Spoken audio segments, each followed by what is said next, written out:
नमस्कार। Colonel Ajay, CEO Ajay astro money group, first global astro finance digital channel से आपसे मुखातिब होता हूं। आज 19 जून सन 2025। दोस्तों, आज है थर्सडे यानी गुरुवार। आज के एपिसोड में हम चर्चा करेंगे भारत के पाम ऑयल इंपोर्टर्स ने लगभग 65,000 टन के सौदे रद्द कर दिए हैं। जानिए इससे क्या हुआ फ़ायदा और क्या हुआ नुकसान। दोस्तों, अजय एस्ट्रो मनी ग्रुप देश का पहला चैनल है जो 42 कमोडिटीज़ के अंदर आपको लगातार अपडेट और विश्लेषण आप तक प्रस्तुत करते हैं। खाद्य तेलों के अंदर सटीक विश्लेषण, समय पे एंट्री और समय पे एग्जिट का विश्व का सबसे विश्वसनीय चैनल। दोस्तों, आपको याद होगा हमने आपको मई महीने में ही अपडेट दिया था कि जून में कुछ बड़ा होने वाला है, याद कीजिएगा, और वो अक्षरशः सत्य साबित भी हुए।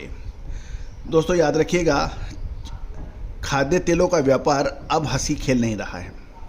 इसमें जिसने पैसा बनाना है वो ज़बरदस्त बना रहे हैं और बाकी छोटे व मझोले मिलर्स, छोटे व मझोले स्टॉकिस्ट और छोटे व्यापारी इसमें हैरान परेशान हो रहे हैं, क्योंकि माल खरीदते हैं, बाज़ार गिर जाते हैं, और जब माल नहीं खरीदते हैं बाज़ार आसमान छूने लगते हैं। और दोस्तों, इस जिद्दोजहद में सबसे ज़्यादा नुकसान छोटे व मंझोले व्यापारियों को हो रहा है। आज खाद्य तेल के जो मिलर्स हैं, आप उनसे पूछिए उनको कितनी बड़ी परेशानियां हैं। स्टॉकिस्टों से पूछिए कितनी बड़ी परेशानी है। रीपैकेजिंग वालों से पूछिए कितनी बड़ी परेशानियां हैं। दोस्तों, यदि आप सटीक विश्लेषण चाहते हैं अग्रिम, तो अवश्य संपर्क करें। जानिए रिपोर्ट विस्तार से। दोस्तों, भारत का पाम तेल आयात मई में 6 महीने के उच्चतम स्तर पर पहुंच गया था। इसका मुख्य कारण सोयाबीन और सनफ्लावर तेल में कंपटीशन की तुलना में कम भंडारण और कम तेल की कीमतें थी, और भारत ने पिछले महीने कच्चे पाम तेल पर आयात शुल्क में कटौती भी की थी। ये भी ध्यान देने वाली बात यह है कि पाम ऑयल की कीमतों में अचानक आया उछाल के कारण लगभग 65,000 टन के भारतीय इंपोर्टर्स ने सौदे रद्द कर दिए हैं, यानी वो अब भारत में नहीं आएगा।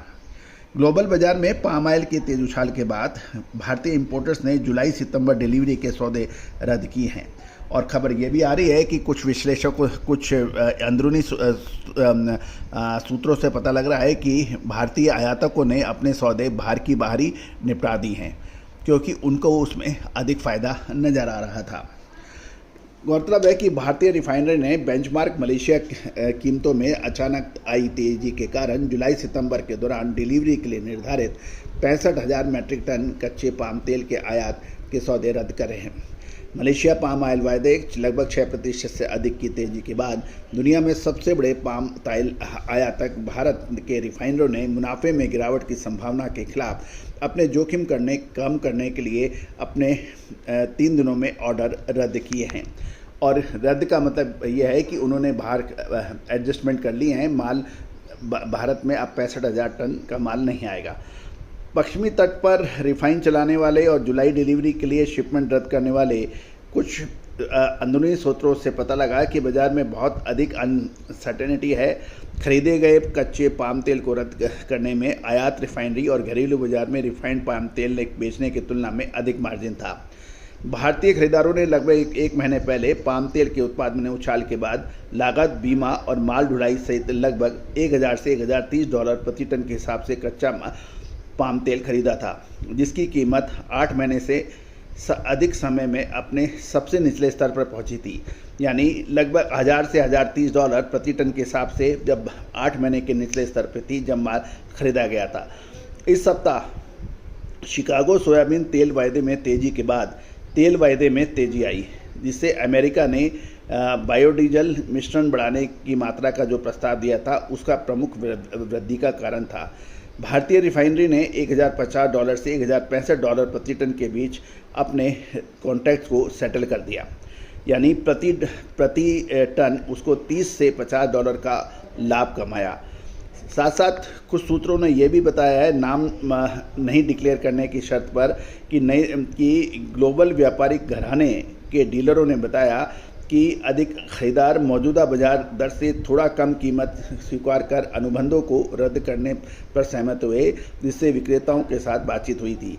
भारत में जुलाई डिलीवरी के लिए कच्चा पाम तेल $1,070 प्रति टन की दर से पेश किया जा रहा है, जबकि एक महीने पहले ही $1,020 से $1,030 प्रति टन था।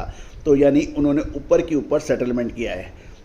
कैंसिलेशन के बावजूद हाल के महीनों में औसत से काफ़ी नीचे गिरने के बाद आने वाले महीनों में भारतीय आयात में तेज़ी की संभावना है, क्योंकि भंडार अब कम हो गया है। दोस्तों, शो की शुरुआत में जो हमने आपको बोला कि तेज़ी हो या मंदी, उसका फ़ायदा कौन उठा रहा है, और मध्यम और छोटे और मझोले व्यापारी और रिफाइनर्स और मिलर्स वो परेशानियाँ उठा रहे हैं। दोस्तों, ये तो व्यापार का नियम है, जो ज़्यादा सतर्क रहेगा, अग्रिम नज़रें रखेगा, वो फ़ायदा उठाएगा। बाकी सब लोग बातचीत करते रहेंगे, देखते समझते रहेंगे। दोस्तों, यदि आप खाद्य तेलों के व्यापारों में लगातार रहना चाहते हैं, विश्लेषण आपके लिए आवश्यक होता है। आज ही संपर्क करें। सहयोग राशि अदा करने पर यह विश्लेषण आपको भी मिल सकता है। All the very best, good luck, happy trading. Sonakshi की रसोई में आज की स्पेशल गेस्ट है मौसमी चैटर्जी जी। ये जी नहीं, मौसमी आंटी। ओके आंटी मौसमी, तो आज आप क्या बनाएंगी? मैं क्यों बनाऊं? मैं तो गेस्ट हूँ, आप बनाओ, हम खाएंगे। एक्टिंग में तो हिट हो, अब खाना बनाओ सुपर हिट। ठाट से बनाऊंगी खाना, है ना द बेस्ट एवरीडे मसाला। आओ बनाते हैं मसालेदार छोले। हर रोज के करी में एवरीडे मसाले, शाही बिरयानी में स्वाद का जायका, पटल पोस्तो और सर्षे इलिश भापा।